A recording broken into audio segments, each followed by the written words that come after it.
ఏం చేస్తారండి? చంపేస్తారా? లేదంటే జైల్లో పెట్టేస్తారా? ఏం చేస్తారు మీరు? అంతే కదా మీరు చేసేది.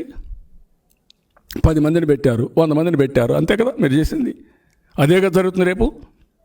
కాబట్టి గుర్తుపెట్టుకోండి, అది చేసినా మేము భయపడలేదు కాబట్టి, ఉక్కు సంకల్పంతో ముందుకు పోతున్నారు కాబట్టి, మా పార్టీ ఆఫీస్ పైన దాడి చేసి ఒకరిద్దరు చంపేస్తే అప్పుడు మా ఆఫీసే క్లోజ్ చేసేస్తాం. అంతే కదా మీ ఉద్దేశం. ప్రజాస్వామ్యం ఆడికి అయిపోయింది.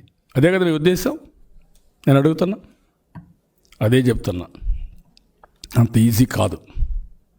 తెలుగుదేశం పార్టీ చాలా పోరాటాలు చేశాం. ప్రజాస్వామ్య స్ఫూర్తితో ప్రజాస్వామ్యాన్ని కాపాడడానికి ప్రజల కోసం త్యాగాలు చేసిన పార్టీ తెలుగుదేశం పార్టీ. ఆ విషయం వీళ్ళు గుర్తుపెట్టుకోవాల్సిన అవసరం ఉంది. అందుకే చెప్తున్నా, ఉందాతనం నాదే. నేను ఒకరి దగ్గర నేర్చుకోవాల్సిన పని లేదు. నా రాజకీయ జీవితంలో మీకు అందరికీ తెలుసు, 40 ఏళ్ళుగా నాకు ఎంత ఆవేశం. ఇప్పుడు నాకు ఆవేశం ఉంది, కోపం ఉంది, బాధ ఉంది, తపన ఉంది. అయినా కూడా నిగ్రహం పెట్టుకుంటున్నా. ఆ విషయం వీళ్ళు గుర్తుపెట్టుకోవాలి.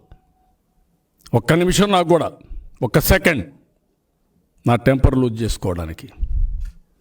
ఎన్ని బాధలు వచ్చినా నిగ్రహం చేసుకుంటున్నాను కాబట్టి మీ ఇష్ట ప్రకారం బిహేవ్ చేస్తున్నారు. మా ఇంటి మీద గేట్లకు తాళాలు వేసినప్పుడే, తాళ్ళు కట్టినప్పుడే మీరు గుర్తుపెట్టుకోవాలి, అక్కడి నుంచి స్టార్ట్ చేశారు మీరు. నా మనోనిబ్బరం పైన లేకుండా నా మనోధైర్యం పైన దెబ్బతీయాలనుకున్నారు, కానీ మీ వల్ల కాదు. ఆ విషయం మీరు గుర్తుపెట్టుకోవాలి.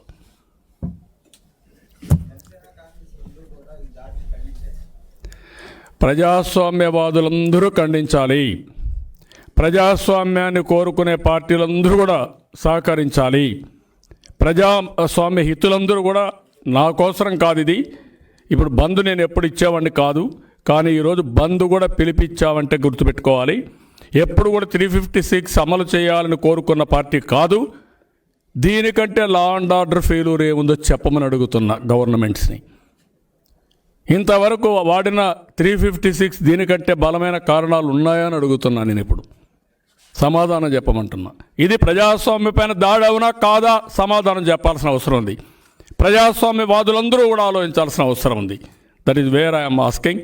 I'm requesting all political parties to support. అందరినీ రిక్వెస్ట్ చేస్తున్నా, మీరు కూడా సపోర్ట్ చేయండి. ఇది మా కోసరం కాదు, మనందరి కోసరం, ప్రజాస్వామ్యం కోసరం. That is what I'm requesting. ప్రజలను అడుగుతున్నా, ఇది ప్రజల పైన దాడి, ప్రజాస్వామ్యం పైన దాడి, రేపు మాట్లాడే స్వేచ్ఛ లేకుండా చేసే దాడి ఇది. వాళ్ళని కూడా కోరుతున్నా, వాళ్ళు కూడా ముందుకు రమ్మంటున్నా.